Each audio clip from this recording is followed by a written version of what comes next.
A Georgia man named Alvin Cross made the worst texting mistake probably ever in history. He was in jail for armed robbery at one point, and now he's out on probation.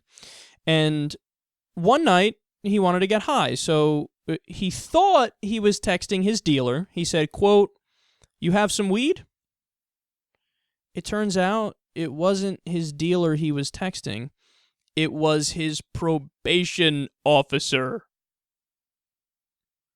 Oh, you fucked up.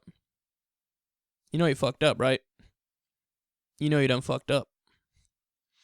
So the probation officer snitched, which, to be clear about this story, that's the part that pisses me off more than anything. Let him slide. It's just some weed. Who cares? But the probation officer was like, "Oh, goodness, this is not right. This is not okay. Let me now have him arrested." Oh, God. So he snitched. Then the police raided this guy's house. They found a bag of cocaine. Cross pleaded guilty on Monday to possession, and he was sentenced to a year in prison. Now, believe it or not, the person in this story who I'm least mad at is Alvin Cross, the guy who wanted some weed. Because, again, if anything, this shows you the absurdity of the system. You can argue, and we could have a conversation about maybe that guy should have still been in jail for an armed robbery, assuming he did it.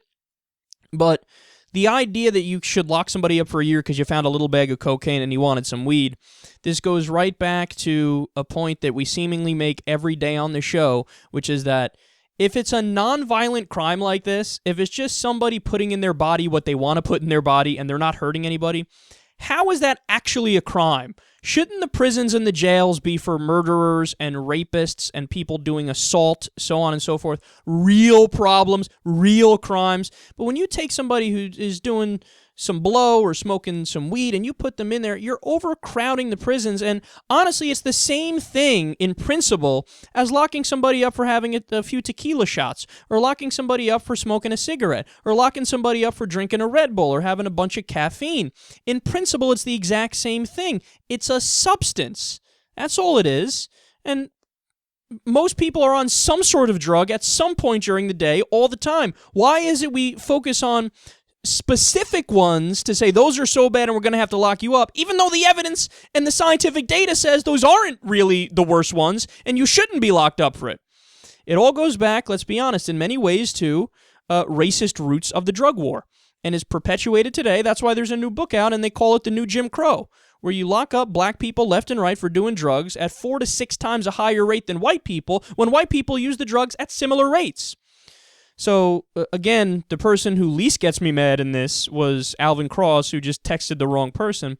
I'm more pissed off at the probation officer and the police that locked him up and the criminal justice system overall.